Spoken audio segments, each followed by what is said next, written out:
Good morning दोस्तों। Raman study point में आप सबका स्वागत है। तो आज हम प्रस्तावना पॉलिटी की पहली क्लास लेके आए जिसका पहला टॉपिक है प्रस्तावना।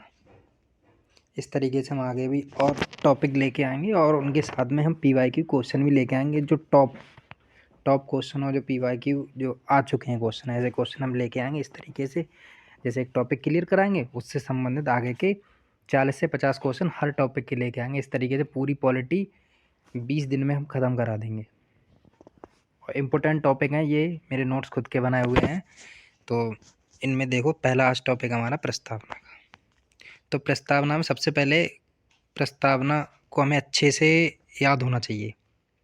जो प्रस्तावना है, प्रस्तावना क्या होती है? हमारे भारत का जो संविधान है, उस संविधान का एक परिचय पत्र के रूप में प्रस्तावना को देखा जाता है। तो इसके लिए हम पढ़ते हैं।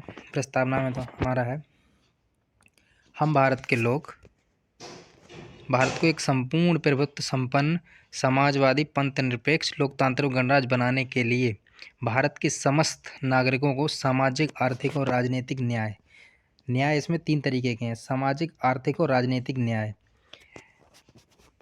विचार, अभिव्यक्ति, विश्वास, धर्म और उपासना की स्वतंत्रता इसमें 5 तरीके की: विचार, अभिव्यक्ति, विश्वास, धर्म और उपासना की स्वतंत्रता। यानी कि स्वतंत्रता 5 प्रकार की है।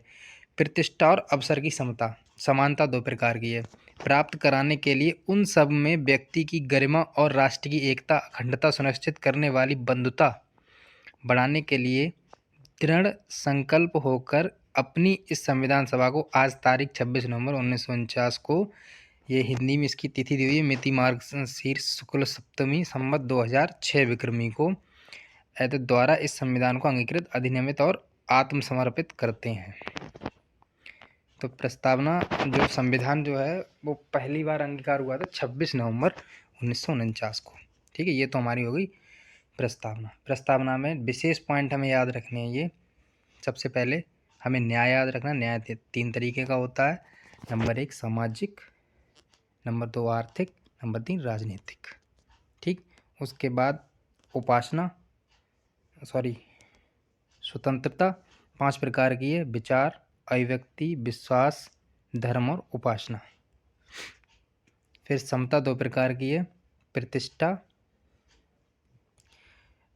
और अवसर की समता। उसके बाद राष्ट्र की एकता, अखंडता और सुनिश्चित करने वाली बंधुता बढ़ाने के लिए ये आगे इस तरीके से। अब हम आगे चलते हैं। प्रस्तावना के लिए कुछ जो लोग थे, जो जैसे गजेंद्र गढ़कर, जो जज थे सुप्रीम कोर्ट के, इन्होंने प्रस्तावना के लिए अपने अलग अलग नाम दिए थे।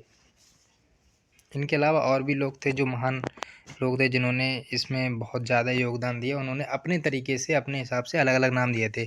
तो इनमें से विशेष तौर से याद रखना है, गजेंद्र गढ़कर जो थे, इन्होंने प्रस्तावना को संविधान की कुंजी कहा था। ठीक है, प्रस्तावना संविधान की जन्मपत्री है, ये बात के.एम. मुंशी ने कही थी। ठीक, प्रस्तावना संविधान का परिचय पत्र है, ये नाना पालकीवाल ने की थी। इनकी बुक है बी द पीपल। अच्छा, इसको याद कैसे करेंगे? प्रस्तावना की संविधान की जन्मपत्री की कुंडली। देखो यहाँ पे जन्मपत्री कुंडली आता है, तुमने देखा होगा। जैसे मतलब के.एम. मुंशी हैं तो कन्हैयालाल मणिकलाल मुंशी। तो मुंशी जो होता है, मुंशी का काम क्या होता है? मतलब कुंडली अपने पास रखना। कहीं किसी भी उद्योग का या किसी भी चीज़ का कोई मुंशी होता है तो पूरी कुंडली अपने पास रखता है। तो इसका मतलब यहाँ से याद रखना, संविधान की जो जन्मपत्री या कुंडली है वो के.एम. मुंशी ने उसे अपनी मतलब भाषा में उसे कहा था। ठीक है, फिर संविधान का परिचय पत्र नाना पालकीवाल ने कहा था। प्रस्तावना को संविधान की आत्मा ठाकुर भार्गव दास ने कहा था। ये इम्पोर्टेंट है।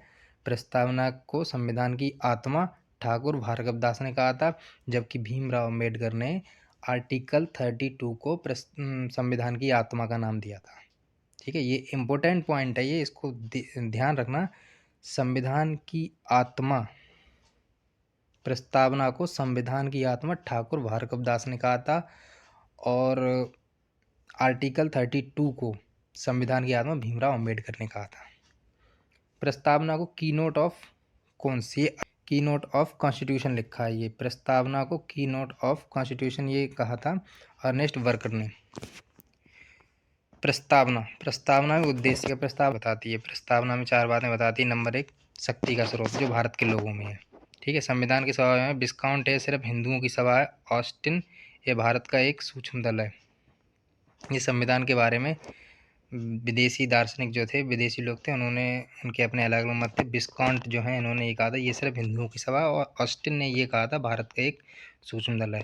दूसरा है शासन का स्वरूप, संपूर्ण प्रभुत्व संपन्न होगा, यानी कि भारत का जो शासन होगा संपूर्ण प्रभुत्व संपन्न होगा, समाजवादी शासन होगा, पंथ निरपेक्ष होगा और लोकतांत्रिक गणराज्य होगा। इनको आगे हम बताएंगे सही से कि संपूर्ण प्रभुत्व संपन्न क्या होता है, सामाजिक शासन क्या होता है, पंथ निरपेक्ष क्या होता है। आगे चलते हैं। तीसरा पॉइंट है संविधान का स्वरूप। संविधान में न्याय 3 प्रकार का है, एक सामाजिक न्याय, आर्थिक न्याय और राजनीतिक न्याय। सामाजिक न्याय में क्या है, सामाजिक न्याय धर्म, जाति, रंग, जन्म, स्थान पर कोई भेदभाव नहीं होगा। सामाजिक न्याय से मतलब यह है कोई भी किसी भी जाति का हो, धर्म का हो, किसी भी रंग का हो। पहले क्या था, पहले रंग के ऊपर भी भेदभाव होता था इंडिया में, तो इसके आधार पर कोई भी भेदभाव नहीं कर सकता है। दूसरा धार्मिक आर्थिक न्याय, आर्थिक न्याय के आधार पर भेदभाव कोई नहीं करेगा। तीसरा राजनीतिक न्याय, सभी वर्गों को समान राजनीतिक अधिकार मिलेगा। ठीक है। न्याय के आदर्श, न्याय के जो आदर्श हैं वो रूस की क्रांति से 1917 में से लिए गए। रूस की क्रांति 1917 से न्याय के आदर्श लिए गए। इनमें से संविधान की प्रस्तावना में स्वतंत्रता जो है वो 5 प्रकार से प्रदर्शित की गई है। 5 प्रकार की स्वतंत्रता दी गई। नंबर 1, विचार की स्वतंत्रता, कोई भी व्यक्ति कुछ भी चिंतन कर सकता है, कुछ भी मनन कर सकता है, आंतरिक रूप से या बाह्य रूप से, उसके लिए कोई नहीं रोक सकता है। दूसरा अभिव्यक्ति की स्वतंत्रता, अपने विचारों को कोई भी व्यक्ति प्रकट कर सकता है, अपने विचारों को प्रकट करने की स्वतंत्रता है। ठीक, ये बोलकर भी कर सकता है, लिखकर भी कर सकता है और सांकेतिक भाषा में भी कर सकता है। दूसरा है विश्वास, कोई भी व्यक्ति किसी भी विचारधारा को मान सकता है और उसमें विश्वास कर सकता है। धर्म, सैद्धांतिक रूप से कोई भी धर्म नहीं मतलब सैद्धांतिक रूप से कोई भी धर्म अपनाना, कोई व्यक्ति कोई भी धर्म अपना सकता है। उपासना, धर्म को व्यवहार में लाना उपासना कहलाती है। कोई भी व्यक्ति किसी भी धर्म की उपासना कर सकता है, उसे कोई भी रोक टोक नहीं है। पहला हो गया स्वतंत्रता, दूसरी होगी समता यानी समानता। समानता का अर्थ है कि मतलब समान परिस्थिति होने पर समान व्यवहार होना। प्रतिष्ठा और अवसर की समानता। आगे बंधुता, बंधुता का मतलब है किसी व्यक्ति की गरिमा या देश की एकता और अखंडता। यहाँ पे एक क्वेश्चन पूछा जाएगा कि बंधुता का संबंध किससे है, तो एक तो भाईचारे से संबंधित है, बंधुता लोगों से भाईचारा यानी व्यक्ति की गरिमा, और दूसरा है देश की एकता और अखंडता, ये भी बंधुता का ही एक पॉइंट है। ये भी याद रखना है कि बंधुता जो है देश की एकता और अखंडता से संबंधित है बंधुता। चौथा पॉइंट है अधिनियम की तिथि 26 नवंबर 1949 प्रस्तावना में संशोधन हुआ था। संविधान में संशोधन होता है तो भाग 20 में अनुच्छेद 368 के तहत संशोधन किया जाता है। प्रस्तावना को सबसे पहले संविधान का अंग नहीं माना गया था। सबसे पहले संविधान में प्रस्तावना को संविधान का अंग नहीं माना गया था। एक बेरूवारी केस है 1960। ये बेरूवारी जो केस है, इस केस में संविधान प्रस्तावना को संविधान का अंग नहीं माना गया। बेरूवारी जो केस है 1960, इसमें प्रस्तावना को संविधान का अंग नहीं माना गया था। आर्टिकल 143 है, तो आर्टिकल 143 में क्या है कि राष्ट्रपति जो है वो सुप्रीम कोर्ट से परामर्श मांग सकता है। जब ये केस गया था सुप्रीम कोर्ट में, तो उस टाइम राजेंद्र प्रसाद राष्ट्रपति थे और गजेंद्र गढ़कर जो है वो सुप्रीम कोर्ट के मुख्य न्यायाधीश थे। तो उन्होंने इसमें परामर्श मांगा था, तो गजेंद्र गढ़कर ने केवल एक बात कही थी कि प्रस्तावना जो है वो संविधान के निर्माताओं के मस्तिष्क की कुंजी है, लेकिन उन्होंने संविधान का अंग नहीं माना था प्रस्तावना के लिए। प्रस्तावना में संशोधन नहीं कर सकते, इन्होंने ये भी कहा था कि इन प्रस्तावना में संशोधन नहीं कर सकते हैं। लेकिन इसके बाद एक मतलब बाद और आया जिसका नाम था केशवानंद भारतीवाद 1973 में। इस बाद में सीधे तौर पे कहा गया कि प्रस्तावना जो है वो संविधान का अंग है। ठीक है, संशोधन हो सकता है लेकिन मूल ढांचे में नहीं बदला जाएगा। और इसमें यह भी कहा गया था कि संशोधन तो हो सकता है लेकिन संविधान के मूल ढांचे को नहीं बदला जा सकता है। मूल ढांचे में कुछ वर्ड होते हैं जैसे जैसे धर्मनिरपेक्ष है, और बहुत सारे मूल ढांचे में वर्ड जोड़े गए हैं जिनमें संशोधन नहीं हो सकता है, जिसमें बहुत सारे वर्ड आते हैं, उससे मूल संविधान के ढांचे में परिवर्तन नहीं किया जा सकता। बाकी हर चीज़ में परिवर्तन हो सकता है।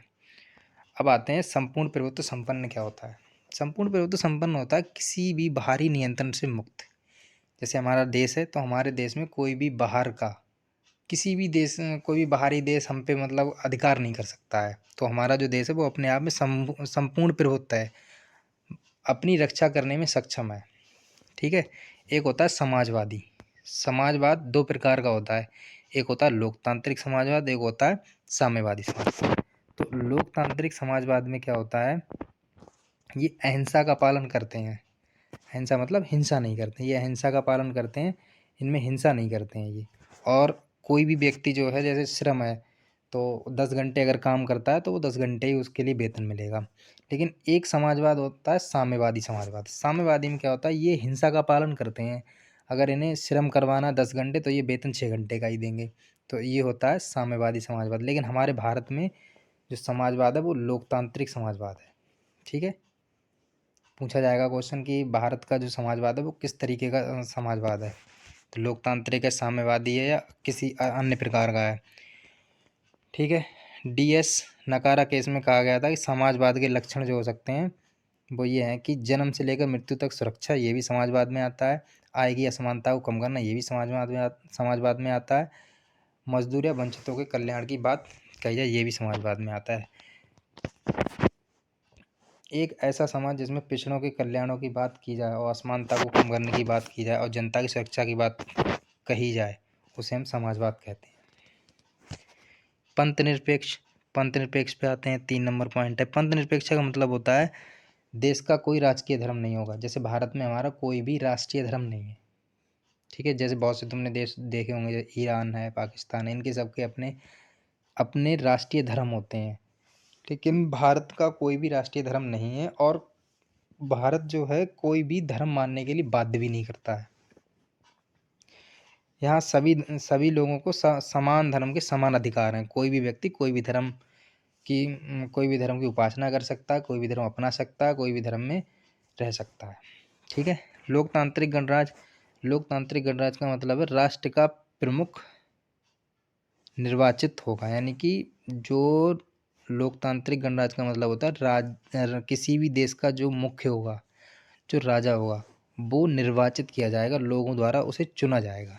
ठीक है, ऐसे ही नहीं, पहले क्या होता था, पहले जो एक राजा बन गया तो वही राजा रहता था, ऐसा नहीं होगा।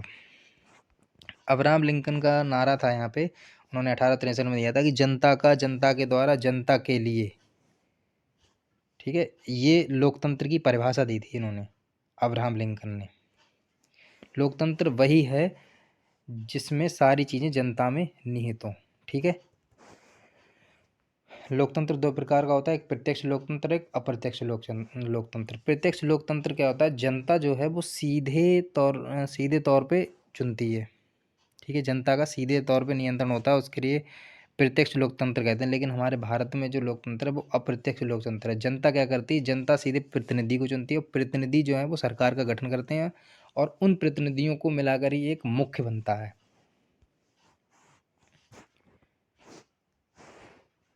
भारत में अप्रत्यक्ष लोकतंत्र है। ठीक है, अप्रत्यक्ष लोकतंत्र भी दो प्रकार का होता है, एक होता है संसदीय लोकतंत्र और एक होता है अध्यक्षात्मक लोकतंत्र। संसदीय लोकतंत्र में क्या होता है, कार्यपालिका होती है, कार्यपालिका के सदस्य और विधायिका के सदस्य होते हैं। ठीक है, संसद में।